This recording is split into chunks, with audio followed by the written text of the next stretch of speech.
আসসালামু আলাইকুম রহমতুল্লাহ। প্রিয় দর্শক শ্রোতা, আজকের ভিডিওতে আমরা আওয়াবিন নামাজের নিয়ম এবং ফজিলত সম্পর্কে বিস্তারিত আলোচনা করব ইনশাআল্লাহ। তাই ভিডিওটি না টেনে অবশ্যই শেষ পর্যন্ত দেখতে থাকুন। সকল সুস্থ ও সক্ষম নরনারীর উপর নামাজ আদায় করা ফরজ। একজনের নামাজ অন্য কেউ আদায় করতে পারে না। বিনা কারণে নামাজ কাজা করা গুনাহের কাজ। নামাজের প্রকারভেদ। ৫ ওয়াক্ত ফরজ নামাজ ছাড়াও ওয়াজিব, সুন্নত ও নফল নামাজ রয়েছে। ফরজ নামাজ আদায়ের পর নফল নামাজ পড়লে আল্লাহর বিশেষ রহমত ও সওয়াব লাভ করা যায়।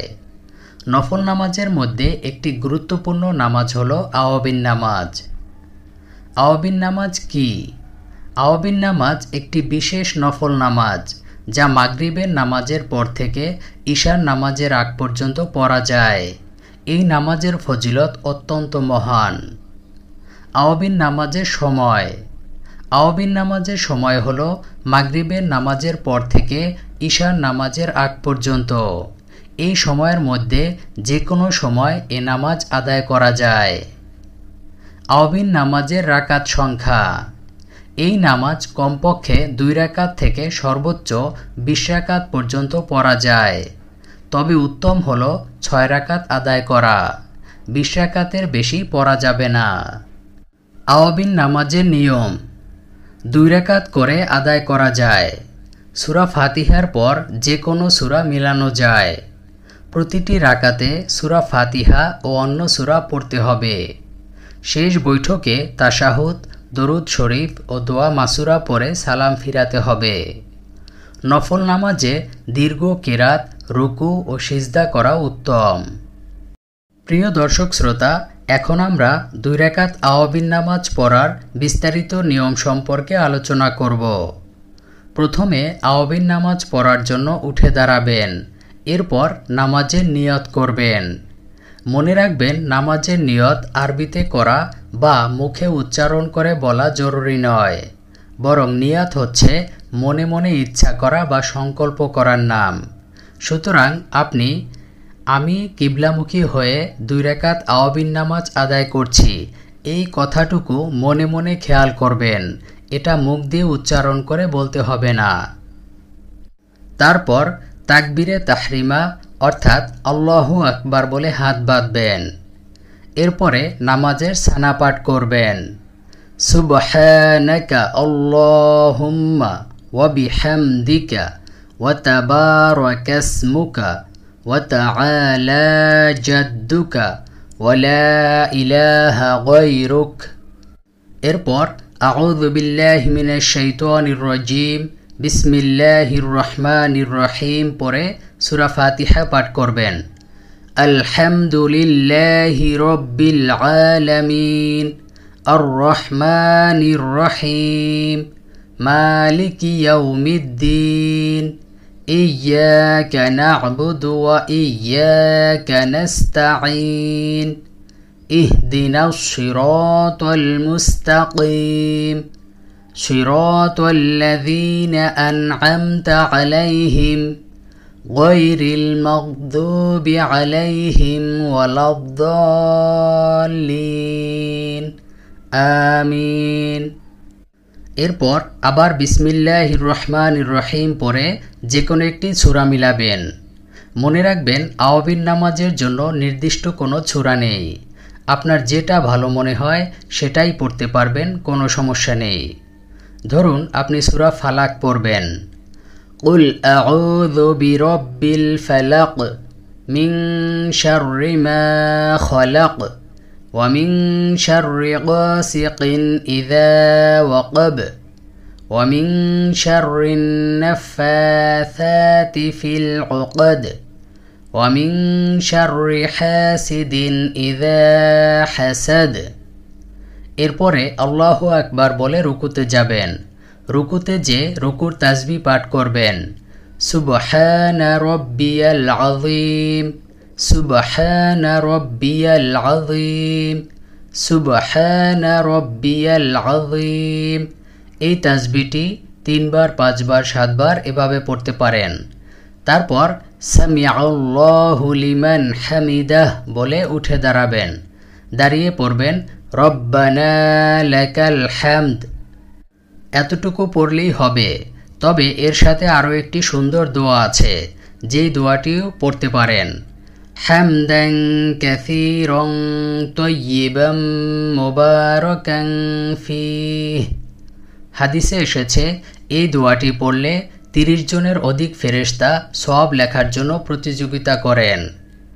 এরপরে আবার আল্লাহু আকবার বলে সোজা সিজদায় চলে যাবেন।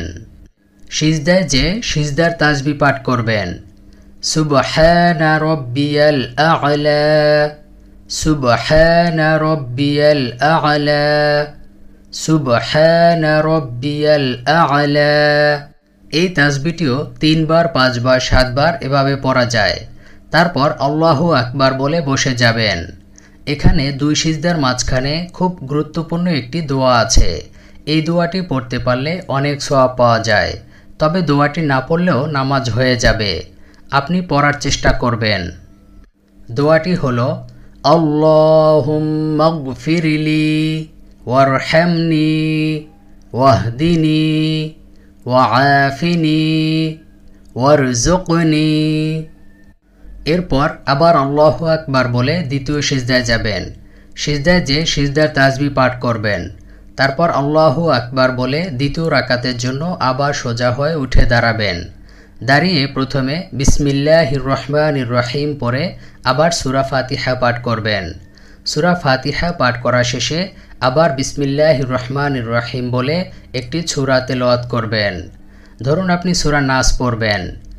কুল আউযু বিরাব্বিন নাস মালিকিন নাস ইলাহিন নাস মিন শাররিল ওয়াসওয়াসিল খান্নাস আল্লাযী ইউওয়াসওয়িসু ফি সুদুরিন নাস মিনাল জিন্নাতি ওয়ান নাস। এরপর আবার আল্লাহু আকবার বলে রুকুতে যাবেন। রুকুতে যে আগের মতো তাসবিহ পাঠ করবেন। তারপরে শেষে আবার আল্লাহু আকবার বলে সিজদায় চলে যাবেন। সিজদায় যে সিজদার তাসবিহ পাঠ করবেন। প্রথম সিজদা, দ্বিতীয় সিজদা করার পরে আল্লাহু আকবার বলে বসে যাবেন। এটা হচ্ছে নামাজের শেষ বৈঠক। এখানে আপনাকে পরপর 3টি দোয়া পড়তে হবে। প্রথমে পড়তে হবে তাশাহুদ অর্থাৎ আত-তাহিয়াতু দোয়া। আত-তাহিয়াতু লিল্লাহি ওয়াস-সালাওয়াতু ওয়াত-তাইয়্যিবাত। আসসালামু আলাইকা আইয়ুহান নাবিয়্যু ওয়া রাহমাতুল্লাহি ওয়া বারাকাতুহু।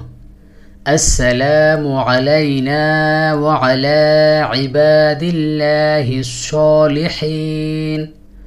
আশহাদু আল্লা ইলাহা ইল্লাল্লাহু ওয়া আশহাদু আন্না মুহাম্মাদান আবদুহু ওয়া রাসূলুহু। এরপরে দরুদে ইব্রাহিম।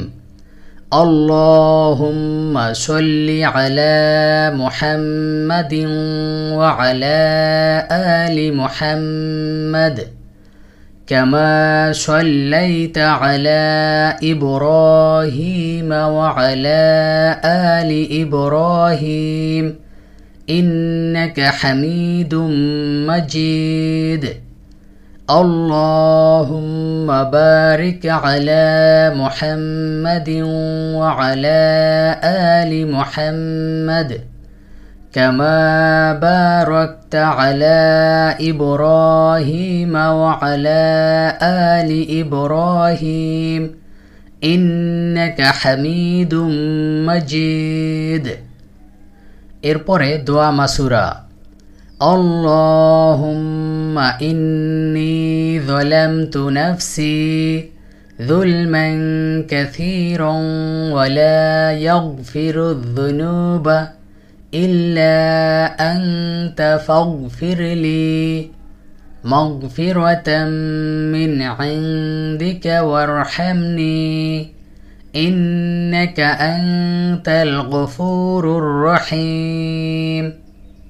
তারপর আসসালামু আলাইকুম ওয়া রাহমাতুল্লাহ বলে ডান দিকে সালাম ফিরাবেন।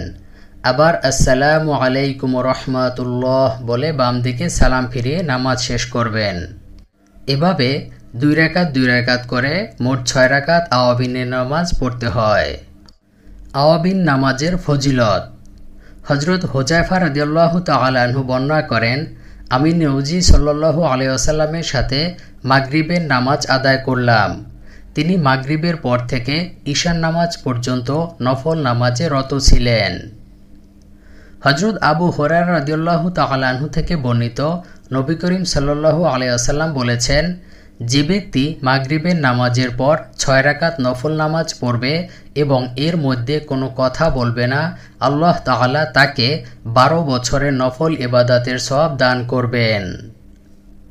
হযরত আম্মার ইবনে ইয়াসির রাদিয়াল্লাহু তাআলা আনহু থেকে বর্ণিত, তিনি বলেন, আমি নবীজি সাল্লাল্লাহু আলাইহি ওয়াসাল্লামকে দেখেছি, তিনি মাগরিবের পর 6 রাকাত নামাজ পড়তেন এবং বলতেন, যে ব্যক্তি মাগরিবের পর 6 রাকাত নামাজ পড়বে তার গুনাহ ক্ষমা করে দেওয়া হবে, যদিও তা সমুদ্রের ফেনা পরিমাণ হয়। হযরত আয়েশা রাদিয়াল্লাহু তাআলা আনহা থেকে বর্ণিত, নবী করিম সাল্লাল্লাহু আলাইহি ওয়াসাল্লাম বলেছেন, যে ব্যক্তি মাগরিবের পর 20 রাকাত নফল নামাজ পড়বে, আল্লাহ তাআলা তার জন্য বেহেশতে একটি ঘর তৈরি করবেন। আল্লাহ সুবহানাহু ওয়া তাআলা আমাদের সবাইকে নিয়মিত আওয়াবিন নামাজ পড়ার তৌফিক দান করুন। আমিন।